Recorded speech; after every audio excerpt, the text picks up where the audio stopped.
America दुनिया की सबसे पावरफुल सुपर पावर और भारत दुनिया की सबसे तेजी से उभरते हुई मेजर पावर में से एक। दोनों देश एक दूसरे को स्ट्रेटेजिक पार्टनर कहते हैं। Defence partner, technology partner, Indo Pacific partner और फ्यूचर पार्टनर। अगर सिर्फ आप स्पीचेस को देखते हैं तो कहानी बहुत सिंपल लगती है, लेकिन जियोपॉलिटिक्स में असली कहानी स्पीचेस से नहीं, आउटकम से समझ में आती है। अगर भारत इतना इंपॉर्टेंट पार्टनर है तो तेजस प्रोग्राम क्रिटिकल इंजन डिलीवरीज के लिए इतना स्ट्रगल क्यों करता है?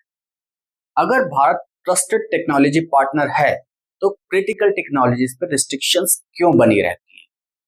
अगर पार्टनरशिप इतनी स्ट्रांग है तो ट्रेड नेगोशिएशंस बार बार फ्रिक्शंस में क्यों फंस जाती है? अगर भारत इंडो पैसिफिक का की पार्टनर है तो पाकिस्तान अमेरिका के स्ट्रेटेजिक कैलकुलेशन से पूरी तरीके से गायब क्यों नहीं हो जाता?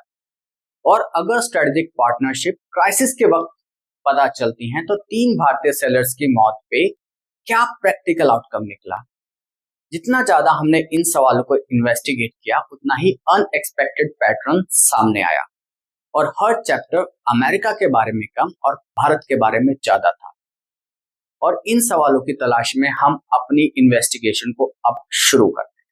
अगर किसी भी स्ट्रेटेजिक पार्टनरशिप का सबसे विजिबल टेस्ट होता है तो वो टेस्ट डिफेंस होता है। अमेरिका और भारत के बीच डिफेंस कॉपरेशन आज पहले से कहीं ज्यादा strong. Joint military exercises, defence agreements, military coordinations और इंडो पैसिफिक कॉपरेशंस, यानी कि पार्टनरशिप के एविडेंसेस मौजूद हैं। लेकिन इन्वेस्टिगेशन का काम सिर्फ कॉपरेशन देखना नहीं होता, इन्वेस्टिगेशन का काम कॉन्ट्राडिक्शंस भी देखना होता है। और यहीं पे पहला इंटरेस्टिंग कॉन्ट्राडिक्शन सामने आता है। तेजस, भारत का इंडोजीनियस फाइटर एयरक्राफ्ट, लेकिन उसके क्रिटिकल इंजन्स फॉरेन सप्लायर से आते हैं। इंजन डिलीवरीज में डिले आया और प्रोडक्शन प्लानिंग भी इंपैक्ट हुई। लेकिन सवाल अमेरिका से ज्यादा भारत पर उठता है। अगर तेजस भारत का फाइटर है तो उसका प्रोडक्शन किसी फॉरेन सप्लायर के डिलीवरी टाइमलाइन पर डिपेंडेंट क्यों होना चाहिए? अपाचे हेलीकॉप्टर के केस में भी सिमिलर पैटर्न नजर आया। प्रिपरेशन भारत ने की, इंफ्रास्ट्रक्चर भारत ने बनाया, लेकिन final delivery schedule Bharat decide नहीं कर रहा था। और फिर पाकिस्तान फैक्टर सामने आता है। अमेरिका भारत को की स्ट्रेटेजिक पार्टनर कहता है, लेकिन पाकिस्तान के मिलिट्री इकोसिस्टम के साथ एंगेजमेंट भी कंटिन्यू रहती है। वॉशिंगटन के अपने स्ट्रेटेजिक रीजंस हो सकते हैं, लेकिन भारत के प्रोस्पेक्टिव से सवाल फिर भी बनता है। अगर पार्टनरशिप इतनी ही इंपॉर्टेंट है तो पाकिस्तान इक्वेशन पूरी तरीके से खत्म क्यों नहीं होती? जितना ज्यादा हम इस डिफेंस एविडेंस को देखते हैं उतना ही एक पैटर्न सामने आता है कि पार्टनरशिप रियल है, कॉपरेशन रियल है, लेकिन डिपेंडेंस भी रियल है। अगर आप इस चैप्टर की डिस्कवरी देखते हैं तो है कि पार्टनरशिप स्ट्रेंथ हो सकती है, लेकिन सेल्फ रिलायंस इंश्योरेंस होता है। और डिफेंस चैप्टर की अगर हम लर्निंग देखें तो वो है कि dependence risk.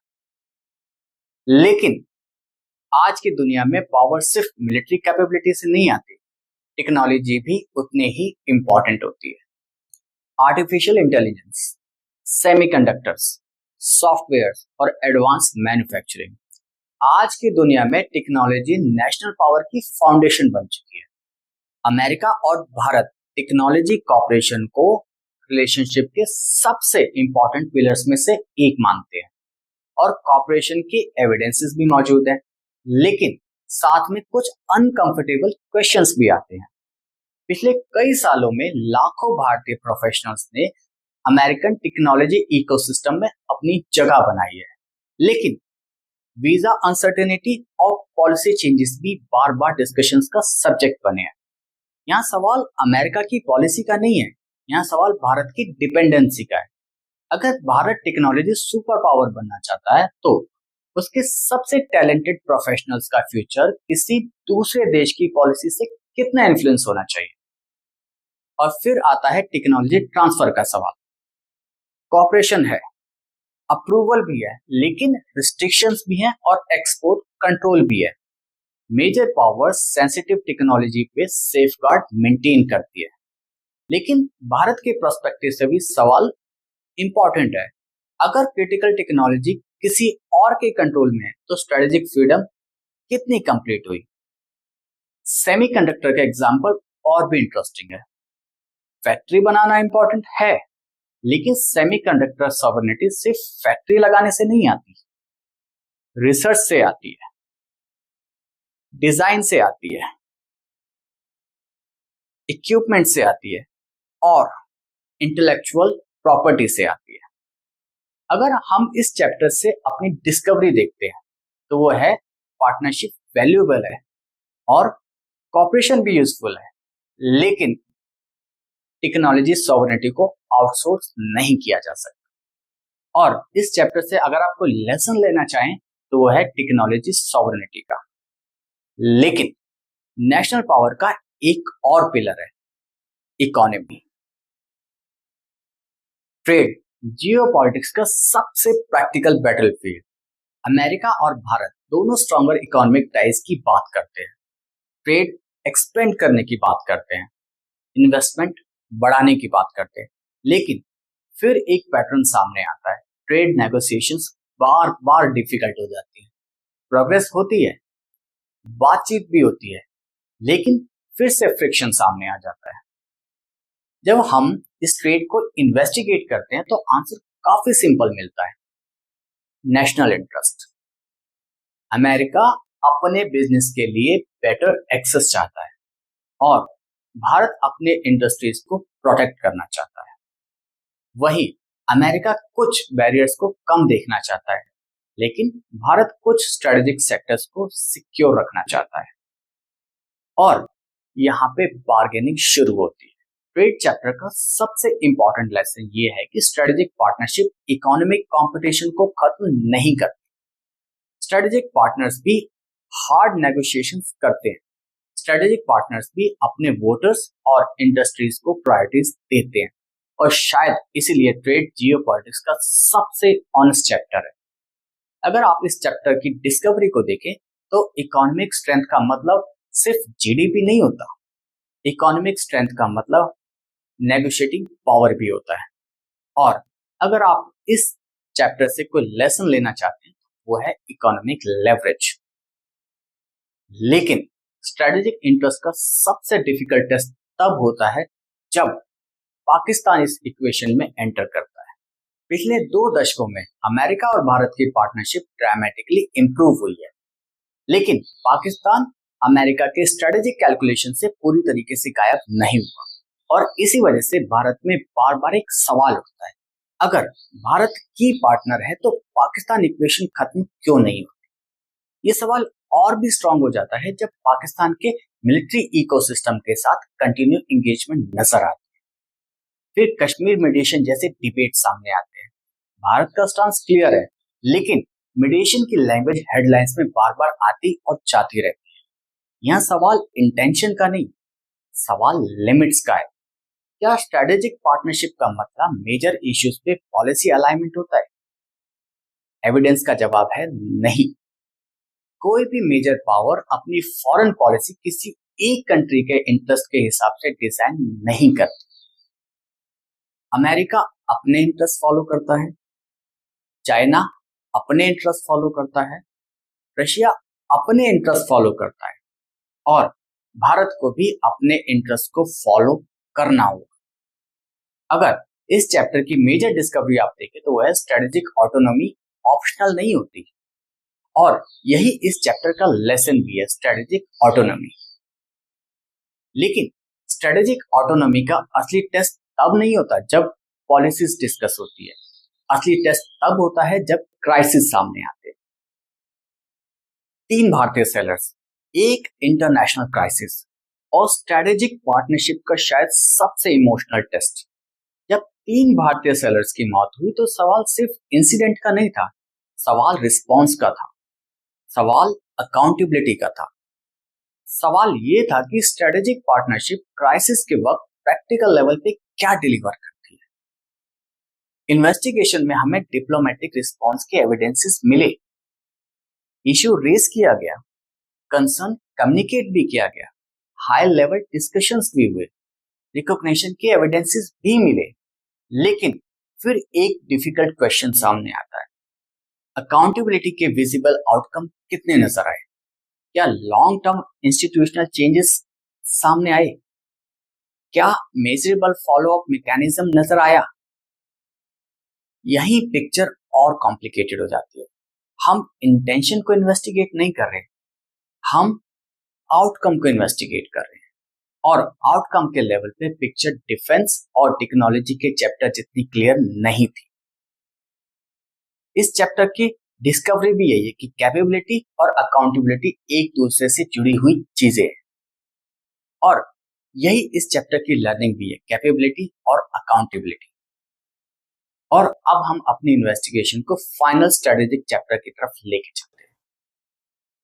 America, Bharat, Japan और ऑस्ट्रेलिया। ऑफिशियल नैरेटिव सिंपल है, a free and open Indo Pacific regional stability and strategic cooperation. लेकिन फिर एक अनकंफर्टेबल सवाल सामने आता है, अगर अमेरिका भारत को एक की स्ट्रेटेजिक पार्टनर मानता है तो अमेरिका भारत के राइज को किस नजर से देखता है?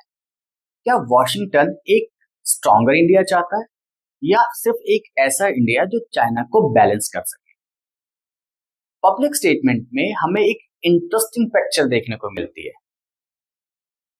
पार्टनरशिप भी, लिमिट्स भी, सपोर्ट भी और सेफगार्ड भी। हमें अपनी इन्वेस्टिगेशन में ऐसा कोई एविडेंस नहीं मिला जो ये प्रूव कर सके कि अमेरिका भारत के राइज को रोकना चाहता है। लेकिन इन्वेस्टिगेशन में एक ऐसा एविडेंस जरूर मिला जो ये दिखाता है कि मेजर पावर अपने स्ट्रेटेजिक इंटरेस्ट को प्रोटेक्ट करती है। और इस चैप्टर की डिस्कवरी भी यही है, no major power will build India's future for India. Partnership help कर सकती है, लेकिन नेशनल कैपेबिलिटीज को आउटसोर्स नहीं किया जा सकता। और इस डिस्कवरी के साथ हम अपने फाइनल वर्डिक्ट चैप्टर की तरफ बढ़ते हैं। हमने इस इन्वेस्टिगेशन की शुरुआत एक सिंपल क्वेश्चन से की थी, अमेरिका भारत को अपना स्ट्रेटेजिक पार्टनर कहता है, क्या उसके एक्शन भी वही कहानी बताते हैं? शुरू में हमें लगा कि शायद इसका जवाब बहुत सिंपल होगा, या तो हाँ या तो ना।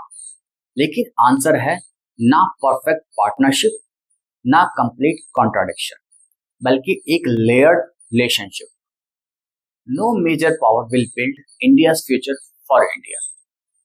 हर चैप्टर का लेसन अलग था, लेकिन डेस्टिनेशन एक ही थी, नेशनल कैपेबिलिटीज।